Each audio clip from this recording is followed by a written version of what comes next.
Bueno, buenas tardes a todos. De nuevo a una nueva charla, conferencia de la Orden Rosa Cruz OM, fundada por el maestro Johansson. En esta ocasión vamos a hablar de otro tema interesante. Si bien en la primera parte de la charla pues, vamos a intentar que no sea demasiado tediosa, sí que me he visto obligado pues, a realizar pues, algunas notaciones de orden científico para situarnos, pero bueno, vamos a intentar que no sea demasiado densa esa parte. En fin, empezando, realmente diríamos que recientemente se ha publicado un libro escrito por uno de los autores de moda, Yuval Noah Harari, que lleva por título Sapiens, de animales a dioses. Por supuesto que ni decir cabe que este autor avala las tesis oficialistas de Darwin, cosa que nosotros negamos en gran parte. Sí que se podría hacer algún matiz respecto al tema de la selección natural, pero prácticamente ahora iremos desmontando la teoría progresivamente para dar una explicación a título de la enseñanza acerca del verdadero origen del hombre. Más bien el título que ilustra esta charla contiene un cambio de orden precisamente en la expresión de las palabras que lo cambia absolutamente todo. Sapiens, de dioses a animales. Haremos un rápido recorrido tratando de explicar que las tesis darwinistas en cuanto al surgimiento del Homo sapiens pues son una mera ilusión a pesar de la insistencia pues, de reputados biólogos, genetistas, paleontólogos que tratan de sostener una teoría cada vez más desfasada. Por cierto, los mismos reputados biólogos, genetistas y paleontólogos que precisamente sostienen lo contrario de lo que sostiene Darwin. Se habla del diseño inteligente y de otras alternativas. Pero lo que más nos interesa pues, es precisamente la perspectiva de la enseñanza Rosa Cruz. Bien, para empezar hemos de dejar sentados unos conceptos científicos y a pesar de que se quiera negar, pues los procesos degenerativos existen en la naturaleza. Se habla de evolución, por supuesto, pero el eje mecánico en el que se basa la naturaleza son procesos evolutivos y también involutivos o degenerativos. La evolución de las especies pues, es el proceso o conjunto de procesos mediante los cuales pues, los organismos van transformándose a favor de la selección que la naturaleza, selección natural se dice, pues va realizando a lo largo de millones de años, pues entre la diversidad de pequeñas y sucesivas variaciones ventajosas producidas al azar en combinación con el influjo del medio y mutaciones favorables del propio organismo. Aquí quiero hacer énfasis en lo de mutaciones favorables, porque luego cuando hablemos rápidamente de las mutaciones, veremos que no siempre son favorables, sino más bien en su gran mayoría son desfavorables. Mutaciones favorables que acumuladas y transmitidas por herencia a los descendientes favorecen y disponen su adaptación al medio en la lucha por la existencia, originando para ello nuevas y diferentes especies gracias a la supervivencia de los individuos mejor dotados de las mismas. Esto prácticamente es lo que se nos ha enseñado en el colegio, en los distintos niveles de educación, lo que se enseña en la universidad, etcétera, etcétera. Sin embargo, tal como aparece en esta diapositiva, hay un concepto que es la devolución o desevolución. La devolución, desevolución o evolución hacia atrás es la noción de que las especies pueden volver a formas supuestamente más primitivas con el tiempo.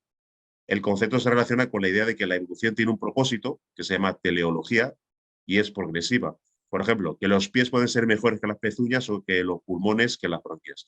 Sin embargo, la biología evolutiva no hace tales suposiciones y la selección natural da forma a las adaptaciones sin ningún tipo de conocimiento previo.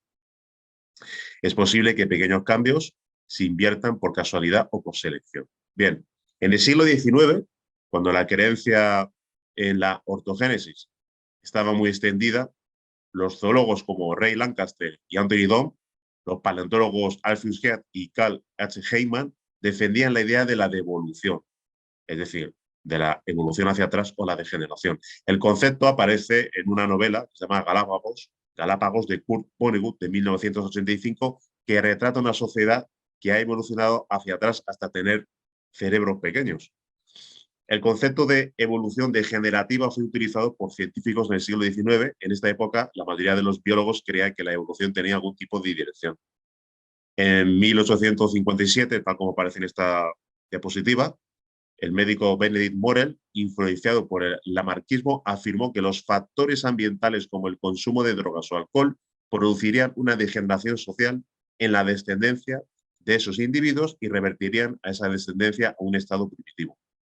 Morel era un católico devoto, había creído que la humanidad había comenzado en la perfección, contrastando la humanidad moderna con el pasado. Morel afirmaba que había habido una desviación mórbida de un tipo original, superior. Su teoría de la devolución fue defendida más tarde por algunos biólogos. O sea, que digamos que no estaba del todo desencaminado, como luego veremos. Uno de los primeros biólogos en sugerir la devolución fue Ray Lankester, que exploró la posibilidad de que la evolución por selección natural pudiera en algunos casos llevar a la devolución o degeneración. Un ejemplo que estudió fueron las regresiones en el ciclo de vida de los asididáceos. Lancaster discutió la idea de la devolución en su libro Degeneración, un capítulo en el darwinismo. Y ahí en ese título lo dice muy claro, degeneración. Fue un crítico de la evolución progresiva, señalando que en el pasado existían formas superiores que desde entonces han degenerado en formas más simples. Lancaster sostenía que si era posible evolucionar, también era posible devolucionar y degenerar, y que los organismos complejos podían evolucionar hacia formas más simples o animales. Y ahí está, pues, lo que fue su libro, tal como vemos en pantalla, que a día de hoy pues, no está traducido, pero se puede leer en inglés. Bastante interesante, por cierto. Carl H. Heyman, un ictiólogo, escribió un título, Los vertebrados de las cuevas de América, un estudio sobre la evolución degenerativa, en el que concluyó que la evolución en las cuevas era esencialmente degenerativa. El entomólogo William Monton Wicker y el lamarckiano Ernest McBride también abogaron por la evolución degenerativa. Según McBride, los invertebrados eran en realidad vertebrados degenerados. Su argumento se basaba en la idea de que arrastrarse por el lecho marino era intrínsecamente menos estimulante que nada en agua salada. Entonces, la pregunta, tal como vemos en la pantalla, ¿está el hombre involucionado? En el año 2018, año en el que un equipo de investigadores de la Universidad de Michigan daba a conocer al mundo los resultados de un estudio publicado en la revista PNAS, uno que concluía que desde mediados de la década de los años 70 el coeficiente intelectual humano, lejos de aumentar, siguiendo el conocido efecto Flynn, que evidenciaba un progresivo incremento generacional de la inteligencia, había comenzado a descender. Lo que los investigadores estimaban es que aproximadamente desde el año 1975, los seres humanos no estábamos o nos estábamos volviendo más ignorantes, lo cual, en una nueva vuelta de tuerca, podía situarnos ante una pregunta incómoda. Si consideramos nuestra inteligencia como el sumum de la evolución, ¿indicaban las conclusiones de los científicos que podríamos estar involucionando? Esta pregunta que algunos podríamos habernos hecho inocentemente, pues es precisamente la misma que varios biólogos llevan formulándose desde hace mucho tiempo. Precisamente, el paleontólogo belga Louis Dolo, en 1893, postuló la hipótesis que se llama irreversibilidad evolutiva, posteriormente denominada como la ley de Dolo. Esta ley es de carácter probabilístico, una forma de aplicar la ley de la entropía al proceso evolutivo, es decir, la posibilidad de que la evolución dé pasos atrás respecto a una o varias adaptaciones, y aún más a especies anteriores. Según la ley Dolo, esto era extraordinariamente improbable, que se consideraba prácticamente inviable. Sin embargo, a día de hoy, la ley Dolo hace tiempo que ha sido superada por los paleontólogos, que han constatado infinidad de casos de reversión en los órganos o funciones o estructuras de la inmensa mayoría de los seres vivos. El profesor de morfología evolutiva de la Universidad de Montreal, Paul Pirlot, nos cita varios casos de reversión, como ejemplo el de los peces cartilaginosos. Lo mismo ocurrió con las alas atrofiadas de avestruces, pingüinos y otras aves con el retroceso de los miembros a las aletas propias de delfines y cetáceos, con la pérdida de la concha de los cefalópodos o con la disminución de tamaño de elefantes, hipopótamos, équidos y muchos otros. En la dentadura de ciertas focas y otarios se observa una tendencia a retornar a formas anteriores. Hoy la presencia de un quinto dedo en la cobaya o un dedo lateral en el caballo moderno también son casos de reversibilidad que se atribuyen al despertar de un único gen o a mutaciones regresivas. La regresión de los ojos en peces cavernícolas, la reaparición del cuerno queratinoso en los bóvidos, perdido millones de años atrás, son también casos de regresión. Para ciertos autores, una cosa es reversión de un carácter y otra reversión de la evolución. pues les parece improbable la reversión conjunta de todos los caracteres que configuran una especie. Veremos, sin embargo, que la regresión de un carácter puede o suele llevar pareja la reversión de otros y que en cualquier caso un solo carácter es suficiente para configurar a la especie dentro del marco conceptual progresivo o regresivo.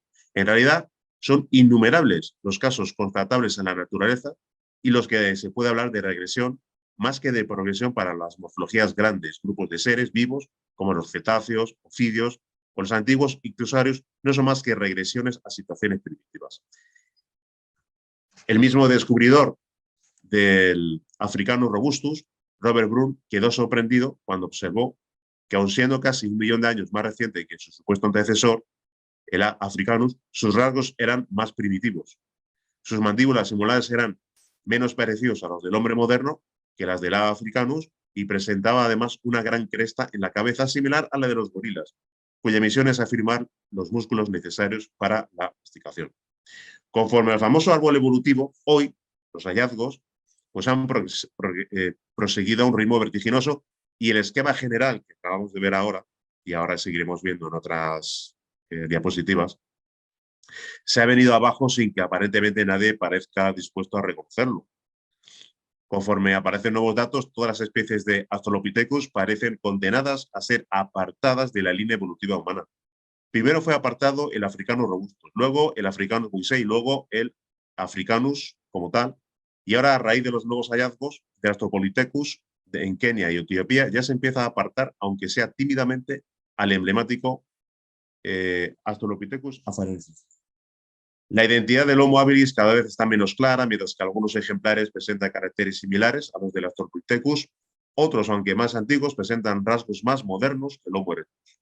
La mayoría de los antropólogos hace tiempo que han apartado al hombre de Neandertal del camino hacia el hombre moderno, pues el descubrimiento de 1979 de un esqueleto de Neandertal con unos restos de unos 35.000 a 100.000 años y de restos con anatomía moderna en Skull Catfet en Israel, de unos 90.000 a 100.000 años, demostraron que el Neandertal fue coetáneo del hombre de Cro-Magnon, lo que hace muy probable que este haya derivado de aquel.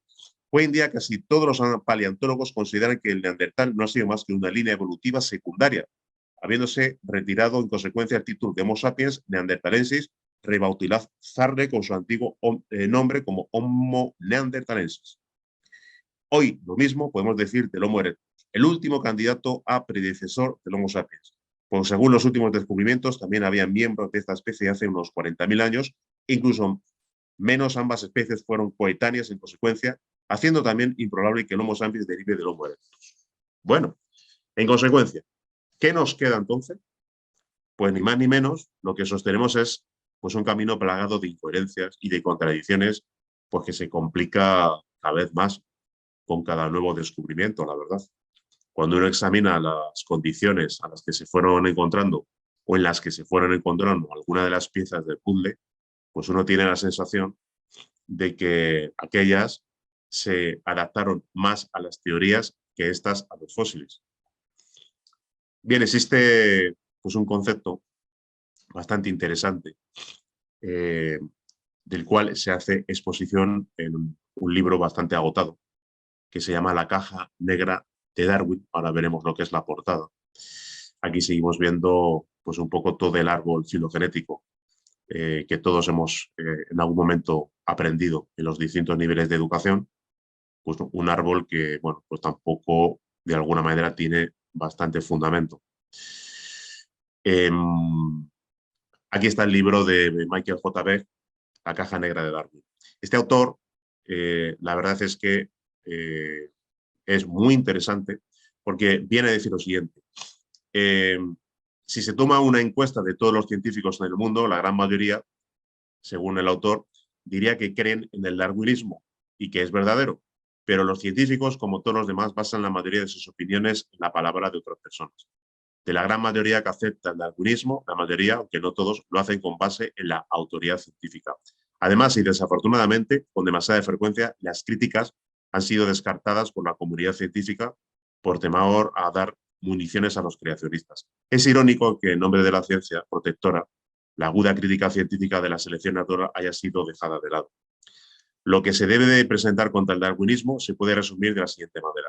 que la selección natural es incompetente para dar cuenta de las etapas incipientes de las estructuras útiles, que no armoniza con la coexistencia de estructuras muy similares de diverso origen, que hay motivos para pensar que las diferencias específicas pueden desarrollarse repentinamente en lugar de gradualmente, que la opinión de que las especies tienen límites definidos, aunque muy diferentes a su variabilidad, es aún sostenible, que ciertas formas de transición fósil están ausentes, no se encuentran por ningún lado, la verdad. Lo que podía haberse esperado que estuviera presente y no lo está. Que hay muchos fenómenos notables en formas orgánicas sobre los cuales la selección natural no arroja ninguna luz. Bien, volvamos al concepto de complejidad irreductible. Con respecto al ojo humano, dos autores darwinistas, Richard Dawkins y Hitchens, también chocan con este órgano complejo, clásico. Hitchens había declarado en The Neck of the Giraffe que es bastante evidente que si la más mínima falla en el camino, si la córnea es borrosa, si la pupila no se dilata o si la lente se vuelve opaca, entonces falla todo el sistema, no se forma una imagen reconocible. El ojo funciona como un todo o no funciona. Entonces, ¿cómo llegó a evolucionar mediante mejoras darwinianas lentas, constantes e infinitesimalmente pequeñas? ¿Es realmente plausible que miles y miles de afortunadas mutaciones ocurrieran casualmente para que la lente y la retina, que no pueden funcionar juntas, evolucionaran en sincronía? ¿Qué valor de supervivencia puede existir en un ojo que no ve? Lo mismo sucedería en esta diapositiva. Si quitamos cualquiera coquetamente o impulsamos la madera que señala el dedo, se cae toda la pieza. O realmente en las piezas de cualquier mecanismo, si eliminamos una de ellas, pues deja de funcionar.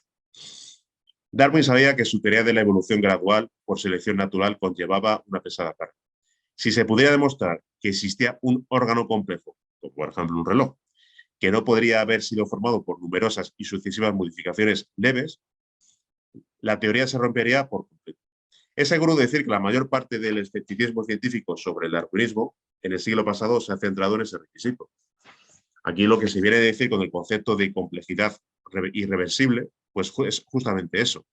Se entiende un sistema único compuesto por varias partes que interactúan bien y que contribuyen a la función básica, en donde la eliminación de cualquiera de las partes hace que el sistema deje de funcionar efectivamente. Lo acabamos de ver con el ejemplo del mecanismo de reloj. En este reloj, si eliminamos cualquiera de las piezas, lo que hace es justamente eliminar el propio funcionamiento del reloj. Entonces, lo que se viene a decir es que en ejemplos como los del ojo humano o en los del flagelo bacteriano, pues obviamente es prácticamente imposible pensar que tantas piezas pues hayan sufrido una serie de mutaciones aleatorias para que por casualidad encajen y todo funcione a la perfección. En resumen, prácticamente es todo eso. Justamente es la definición que se da de sistema irreductiblemente complejo. Podría ser tentador imaginar que la complejidad irreductible simplemente requiere pues, múltiples mutaciones simultáneas, que la evolución puede ser mucho más arriesgada de lo que pensamos, pero bueno, es posible pensarlo. Sin embargo, tal apelación a la suerte bruta pues nunca puede ser refutada. Sin embargo, es un argumento totalmente vacío. Uno no puede decir que afortunadamente el mundo apareció ayer pues con todas las características que tiene ahora. La suerte es especulación metafísica. Explicaciones científicas invocan realmente causas. El primer paso para determinar la complejidad irreductible es especificar tanto la función del sistema como todos los componentes del sistema. Un objeto irreductiblemente complejo se compone de varias partes, como hemos visto el reloj, evidentemente, o como en el flagelo bacteriano, como vemos en la imagen, pues son concretamente varios componentes, o como en el propio ojo humano, como vemos aquí. Pensar que todas estas partes pues, han sido producto aleatorias de mutaciones y que han encajado por casualidad para formar un ojo humano que, oh milagro, nos permita la visión, hombre, pues la verdad es que es un argumento difícil de defender justamente por el darwinismo, ¿verdad? Bien, la bioquímica ha demostrado que cualquier aparato biológico que involucre más de una célula, pues es necesariamente una intrincada red de muchos sistemas diferentes e identificables de una complejidad horrenda, como acabamos de ver. La célula replicante autosuficiente más simple tiene la capacidad de producir miles de proteínas diferentes y otras moléculas en diferentes momentos y en condiciones variables. Síntesis, degradación, generación de energía, replicación, mantenimiento de la arquitectura celular, movilidad, regulación, reparación, comunicación, todas esas funciones tienen lugar en prácticamente todas las células y cada función requiere la interacción de numerosas partes. Debido a que cada célula es una malla de sistemas entrelazada, estaremos repitiendo el error de Francis Hitching, preguntando si las estructuras multicelulares podrían haber evolucionado en forma darwiniana paso a paso. Eso sería como no preguntar si una bicicleta podría convertirse en una motocicleta, como si una fábrica de bicicletas podría convertirse en una fábrica de motocicletas, así por generación espontánea. La evolución no tiene lugar en el nivel de fábrica, se lleva a cabo en el nivel de tuerca y perno. Y otros ejemplos de complejidad irreductible es el sistema inmune o la coagulación de la sangre.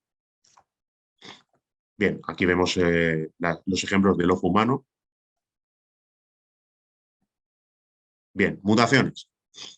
Se reconoce que la mayor parte de las mutaciones no solo son neutras, sino incluso desventajosas, tal como hemos dicho antes. Es decir, dejando a un lado las mutaciones por sí mismas deleterias, empeoraron la situación original de cualquier carácter relacionado con lo que es cualquier formación de cualquier nueva función. La antropóloga Amparo Font señala con mucha lógica que las mutaciones no se consideran beneficiosas, puesto que el individuo sano, normal, es el que está bien adaptado al ambiente. Con respecto al ADN, bueno, hoy el punto neurálgico de todo el complejo fenómeno de la vida es el ADN, y es sin ningún género de duda el elemento clave y rector a través de su código genético de la transmisión de la vida en condiciones sustancialmente idénticas a la de los progenitores de los que procede aquí. No hay ninguna concesión al azar.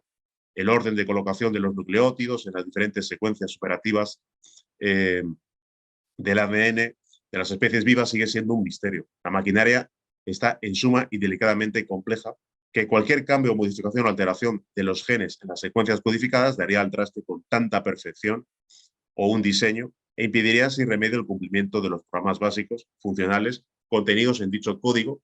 Se producirían serios trastornos, incluso modificaciones más o menos aparentes acusadas por el organismo, si es que sobrevive.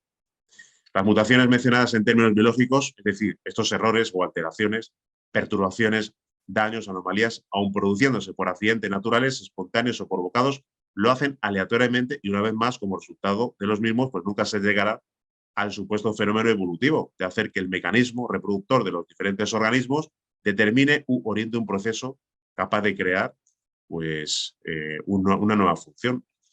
En definitiva, la probabilidad de que la aparición, organización y funcionamiento interdependiente de los diversos tipos de órganos integrantes de todo ser vivo, desde su estado de embriogénesis, sea eficaz, depende necesariamente del correcto funcionamiento de todo el aparato constituido por su ADN específico. Y la probabilidad de aparición de cualquier órgano nuevo no previsto en dicho aparato y que se supone en la teoría evolucionista como producto de la acción combinada pero dependiente de los caprichos del azar, de la mutación y de la selección natural, habría de ser el resultado del producto de varias probabilidades tales que resultara muy superior al umbral imposible o de posible admisión, no solo para los seres vivos, sino hasta para acontecimientos teóricamente posibles en toda la historia de la Tierra. De donde se deduce que la pretendida evolución de las especies por la aparición sucesiva de nuevos órganos orientados hacia la conformación de especies genética y fenotípicamente distintas de sus progenitores es algo física y biológicamente irrealizable. Bien. Con respecto al Homo sapiens, entonces, el maestro Johansson, ¿qué es lo que afirma? Pues con respecto al Homo sapiens, el maestro afirma lo siguiente. ¿Qué es el Homo sapiens? Se dice que el Homo sapiens, según el maestro, es el actual ser humano, propiamente ya evolucionado. ¿Y qué diferencia habría entre los llamados Homo sapiens y el Homo ignorantus, si es que vale la palabra? Pues no hay prácticamente ninguna. En ambos casos siempre hay evolución, evolución, evolución. Pero llegado a un punto crucial en donde termina una cultura, una civilización, un planeta, un mundo, supongamos, por ejemplo, la Lemuria, la Atlántida u otro, los sobrevivientes son de dos tipos. Recordemos aquí un pequeño paréntesis, que según la tradición, el continente de la Atlántida pues, fue sumergido en las aguas.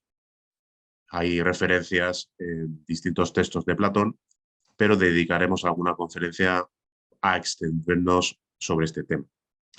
Entonces, decía el maestro, los sobrevivientes son de dos tipos. Los sobrevivientes regenerados, que no tienen mayor problema. El problema que tienen es enfrentar a esos señores así, en su estado muy diferente a los demás. El problema que tienen es el de tener un poco de paciencia y tener la esperanza de que van a poder vivir, sobrevivir y reconstruirse. Ellos no son conocidos de ninguna manera como Homo sapiens, son desconocidos. De manera general, ellos se pierden. Los que quedan son nosotros, los que prácticamente sobreviven ante las circunstancias de una manera muy adversa. Vayamos a la cuestión del diluvio. Se dice que en el diluvio pues, subieron a los montes más escarpados y hasta ahí llegó el diluvio y arrasó con todo. Y Noé con su familia es con la que tranquilamente disfruta de las aguas y del diluvio, por supuesto, y los que sobrevivieron al margen de Noé, no se dice nada en la Biblia, pero hubo sobrevivientes al margen de Noé. Noé y su familia fueron hombres y mujeres destacados y cumplidores de la ley. En cambio, los otros sobrevivientes que no sucumbieron en el diluvio, que pese a las múltiples circunstancias que se presentaron no fueron arrasados o ahogados, ellos sí sufrieron las consecuencias de una aberración debido a lo que se llamaría la presión climática.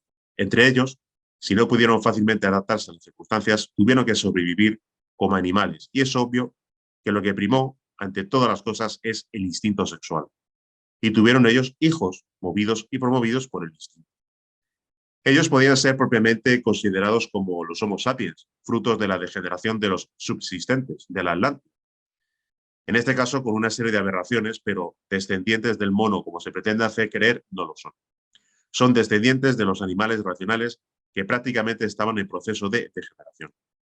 Y empezaron ellos a fundar sus organizaciones, sus pueblos, sus agrupaciones, y reconocieron tarde o temprano a los sobrevivientes de carácter positivo.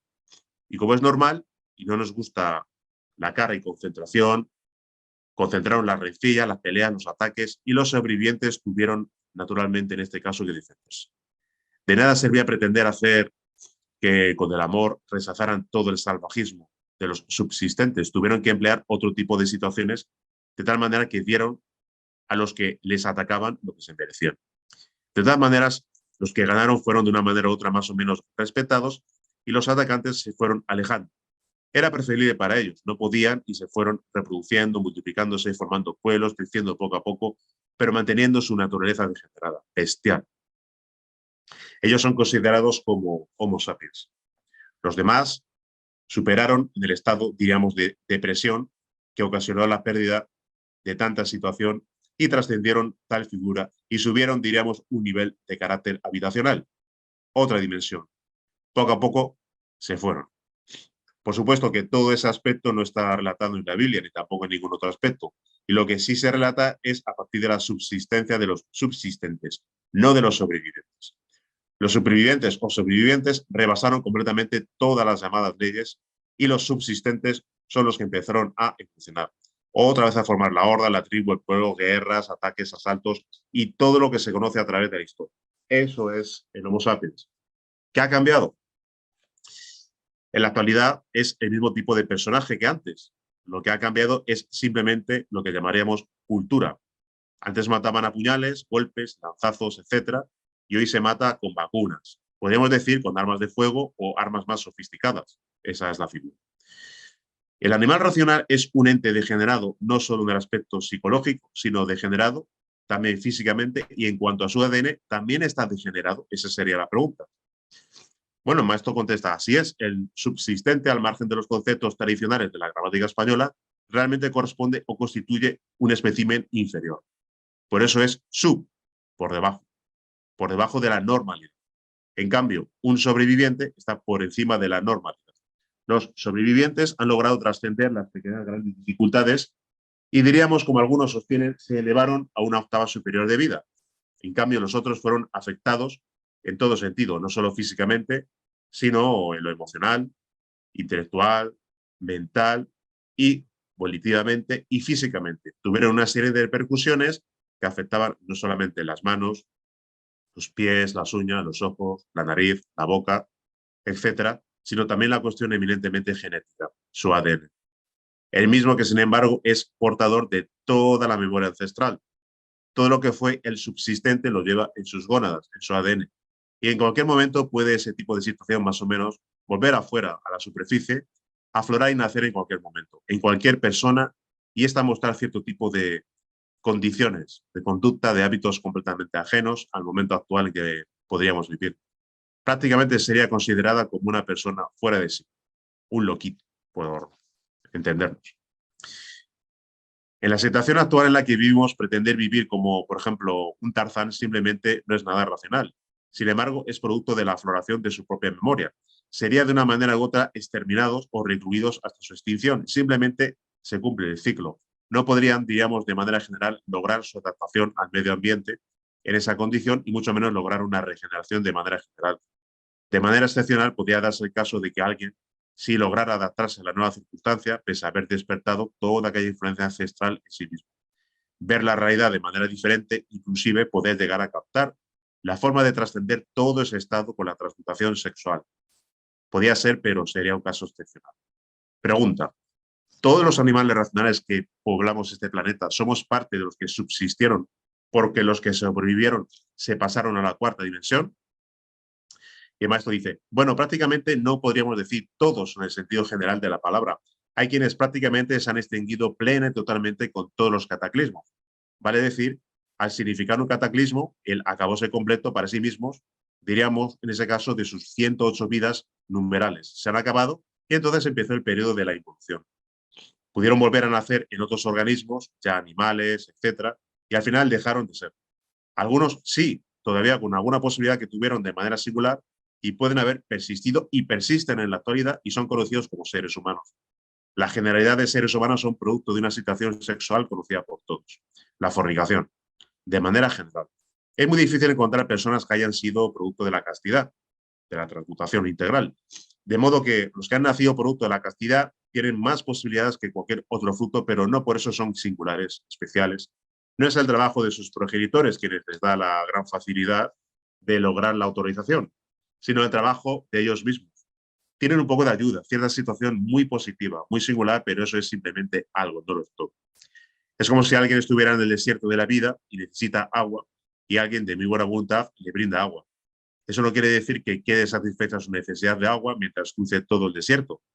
Por un momento, por un tiempo, pues es un paliativo, una esperanza más, pero eso es todo. El resto es cuestión de la propia persona. No va a poder encontrar cada vez a alguien que le ofrezca agua.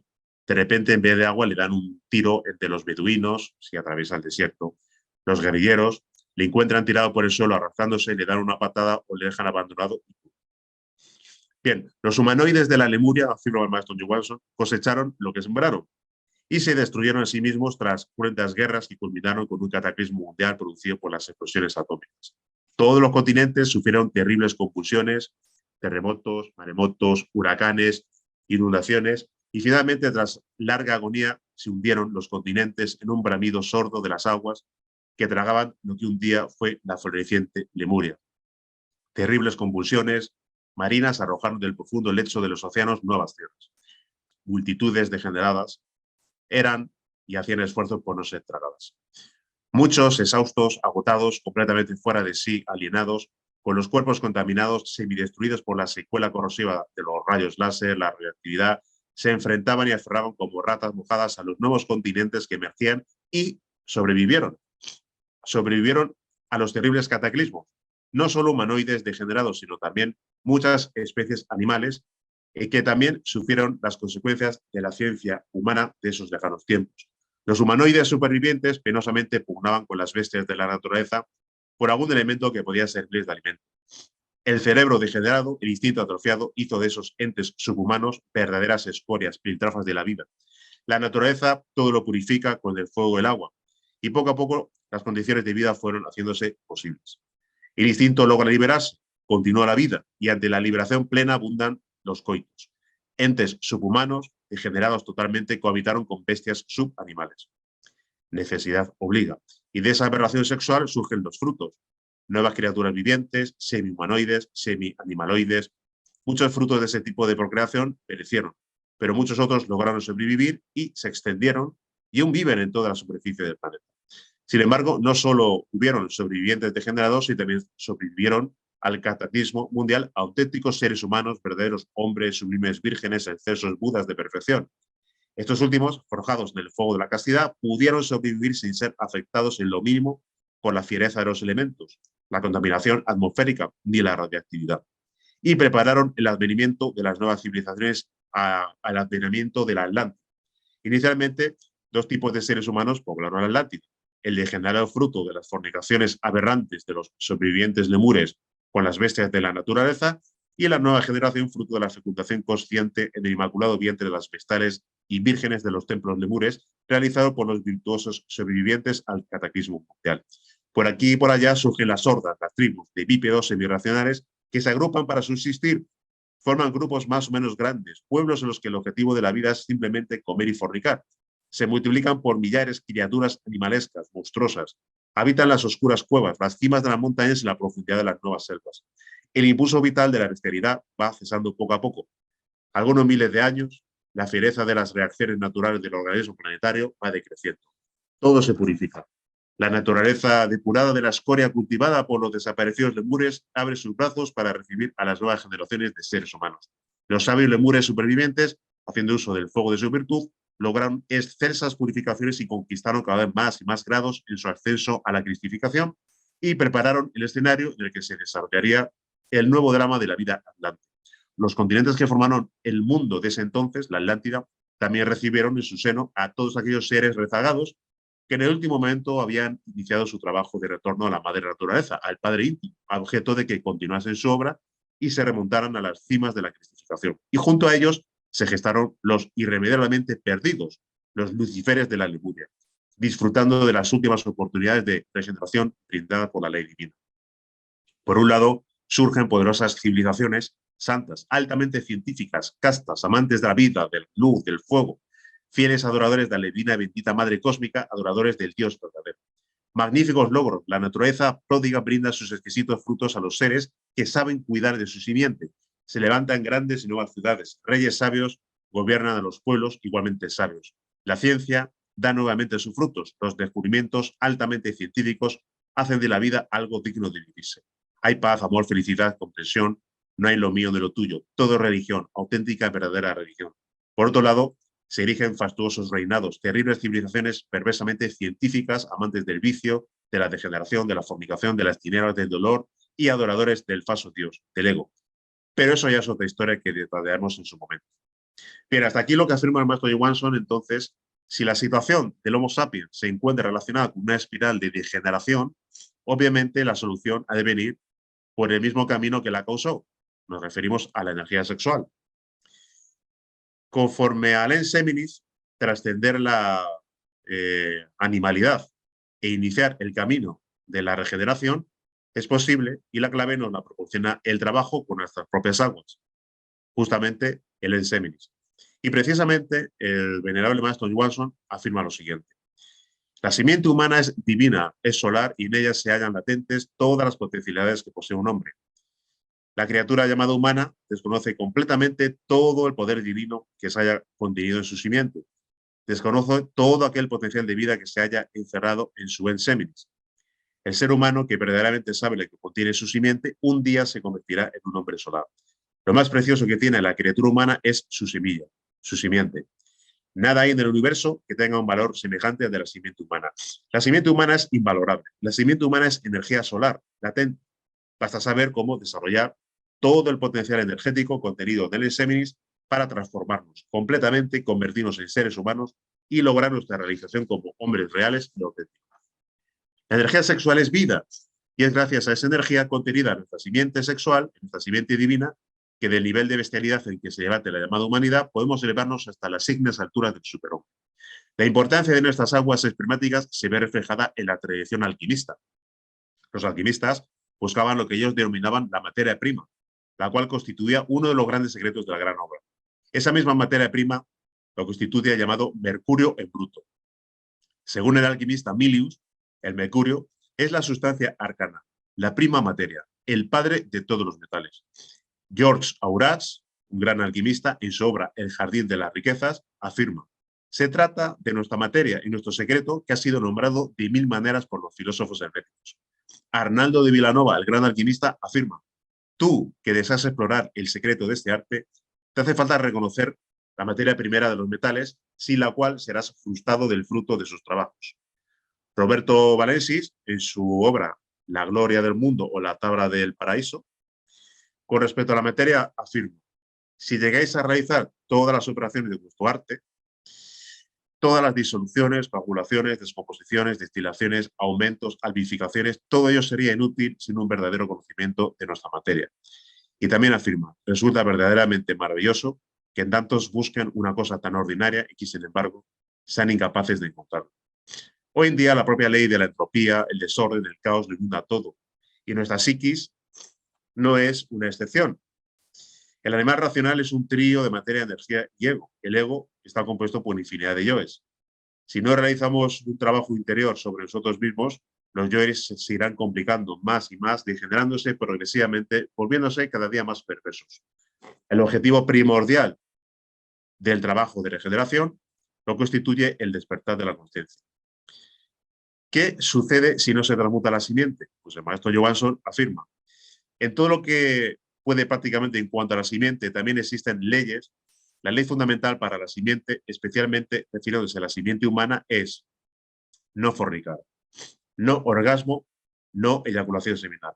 Si es que no hay eyaculación y no hay fornicación y no hay orgasmo, entonces esa semilla realmente se desarrolla, fructifica, pero si hay, ya lo sabemos, no hay nada. Si hay fornicación, no hay nada. Todas las leyes que puedan llamarse de carácter superior, trascendental, mencionando, por ejemplo, la ley del 7, todo está en base a ese tipo de proceso. Y no solo eso, sino hay otro tipo de leyes las cuales ni siquiera son enunciadas ni como nombre y son desconocidas por el animal racional. Con respecto a la transmutación sexual, toda la enseñanza de la transmutación sexual constituye y constituye en todo colegio de iniciados el pilar fundamental para la construcción del templo, donde se ofician las bodas alquímicas. La regeneración sexual es posible gracias a la transmutación de la simiente humana. Para todo Rosacruz, la transmutación es el pan diario. Para todo Rosacruz, la regeneración sexual y la regeneración del organismo planetario es un hecho real, vivido y comprobado. La más importante regeneración que se logra gracias a la transmutación sexual es la transformación integral de la conciencia. Gracias a la transmutación sexual se acumulan valores energéticos con los cuales podemos vencer todo aquello que se llama vicio, degeneración, etc. Para cambiar algo dentro de uno mismo hay que cambiar primero la sexualidad. Transmutación es cambio, transformación, revolución. Transmutación sexual es cambio consciente de la mecanicidad y rutina bestial en acto voluntario y controlado íntegramente. Es transformación de la materia caótica en energía pura, ígnea, radiante, con cuyo poder divinal realizamos la más grande de las revoluciones, la revolución de la conciencia. Con la revolución de la conciencia aniquilamos todos aquellos valores que personifican los vicios, pecados, costumbres, yoes, creencias, dogmatismos, entronizándonos como reyes y señores de nosotros mismos, de la naturaleza y del mundo. Solo en base a las constantes transmutaciones del enseminis se logra despertar conciencia, generar o crear los cuerpos internos de naturaleza crística y vestidos de boda llegar a la sublime gran boda alquímica de las almas gemelas para luego, siendo uno del Padre, sumergirnos en la increada luz del absoluto. En definitiva, el sendero camino que nos lleva a la regeneración total, al despertar de la conciencia y a la unión con la divinidad, lo constituyen los 5 valores de la Rosacruz: vida, muerte, amor, libertad y sabiduría. En el valor de la vida implica el trabajo con la energía sexual, con la transmutación alquímica de energía sexual. Todo nace de la vida. Y hoy, en el siglo XXI, no se puede excluir el trabajo místico, el trabajo interno, no se puede excluir la energía sexual, sino más bien todo lo contrario. Esa piedra sobre la que Jesucristo fundó su iglesia, esa famosa piedra filosofal de los alquimistas, obviamente, en su nivel relacionado con la sexualidad, hace mención a justamente la transmutación de nuestras aguas espermáticas. Tal como acabamos de mencionar, los alquimistas hablaban del mercurio en bruto. Y cuando se producía la transmutación alquímica de las aguas espermáticas o del mercurio en bruto, surgía como consecuencia el mercurio de los filósofos, o lo que es la energía crística, que sube por los canales Ida y Pingala hasta el cerebro y desemboca en el corazón, que es donde se encuentra la conciencia, el budatta, la esencia, la chispa divinal, como se quiera llamar. Con lo cual, el primer tipo de transmutación lo constituye la transmutación unipolar, destinada a aquellas personas que todavía no tienen su polo opuesto para poder trabajar. Siempre hablamos de hombre-mujer, mujer-hombre, y esta magnífica práctica para aquellos que no tienen pareja puede realmente proporcionar átomos de altísimo voltaje que, junto a la vivencia de los demás valores, pueden perfectamente llevar al aspirante al despertar de la conciencia. El segundo tipo de transmutación, la transmutación bipolar, ya implica el trabajo en pareja, hombre y mujer.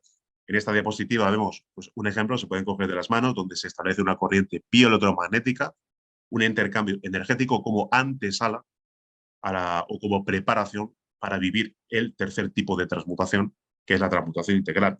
En la transmutación bipolar, cada miembro de la pareja realiza por sí mismos, a su vez, la transmutación unipolar. No hay contacto sexual, tan solo se cogen de las manos, de la espalda, hay contacto de la espalda, de las rodillas, etc.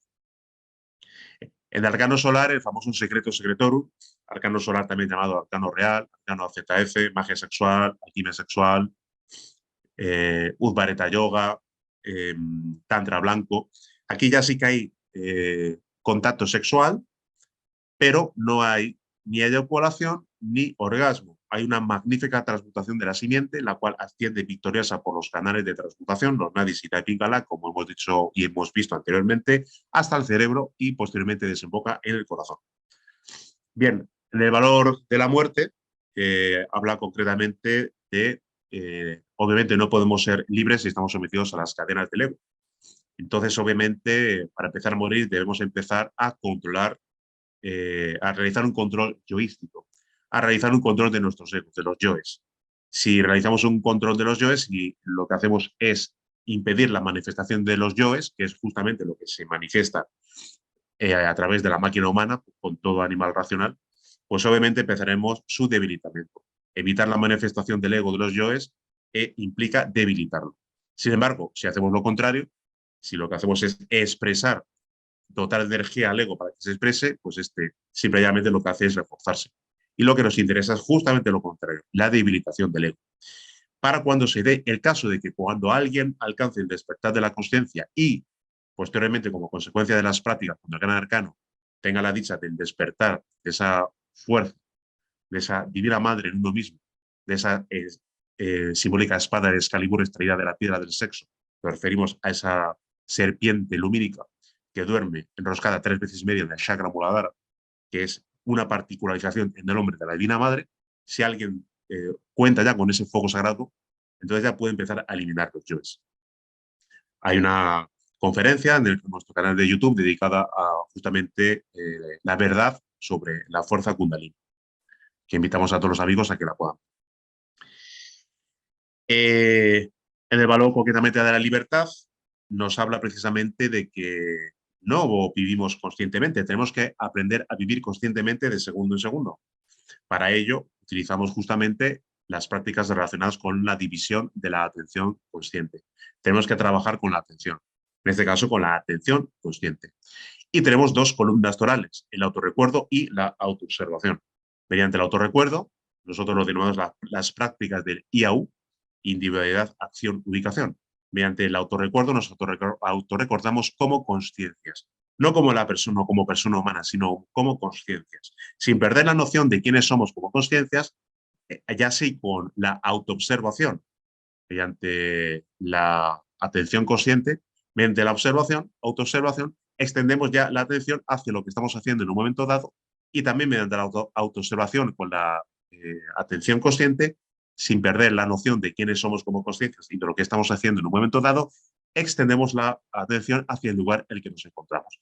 De tal manera que si tenemos un individuo uno e íntegro, dividimos nuestra atención en tres. De tal manera que así interrumpimos todo el flujo mental, todo lo que son los raciocinios, las disquisiciones de carácter intelectual, las proyecciones del futuro, del pasado, las frustraciones, los miedos, las imágenes mentales, y aprendemos a vivir conscientemente de segundo en segundo. Al principio es complicado, pero Roma no se hizo en 2 días. El Imperio Romano duró 700 años y no se hizo en 2 días, sino que tuvo que empezar en algún momento dado con una primera piedra. Y por último, el valor del amor y la sabiduría. En el valor del amor, qué mayor gran amor que dar a nuestro prójimo, lo más valioso que tenemos. Amar al prójimo más que a nosotros mismos. Lo más valioso que tenemos es la enseñanza de la Rosa Cruz, la hemos recibido gratuitamente y gratuitamente debemos de compartirla. En algunos casos no se termina de entender el hecho de que para avanzar en el terreno espiritual hay que compartir el conocimiento. No podemos acaparar el conocimiento, tenemos que compartir el conocimiento con nuestros prójimos. participar a los demás del conocimiento, de la sabiduría. Luego los demás pueden aceptarlo o no, pero por lo menos difundir y dar la oportunidad a otros de conocer la enseñanza de tal manera que a nosotros también se nos ha dado esa oportunidad. Y por último, el valor de la sabiduría nos habla de hacer la voluntad del Padre. Lamentablemente estamos acostumbrados pues, a hacer nuestra propia voluntad. Un dormido no puede hacer la voluntad del Padre. Por eso, la voluntad del Padre primordialmente es aspirar al despertar de la conciencia. Mientras tanto, siempre podemos sentir a los divinos padres a nuestro lado, pedir siempre a nuestros padres para las prácticas y sentirles en todo momento junto a nosotros. Esos 5 valores, vida, muerte, amor, libertad, sabiduría, son, viviéndolos de manera íntegra, permiten la regeneración, permiten interrumpir este proceso de generación y de evolución en el que se encuentra el animal racional y nos permite realmente realizar esa famosa gran obra de los alquimistas, romper esa rueda sansárica, fabricar los cuerpos existenciales del ser, unirnos al íntimo y completar todo el sendero iniciático, todo el sendero de la Rosa Cruz para un día ingresar pues, hacia la luz increada del absoluto.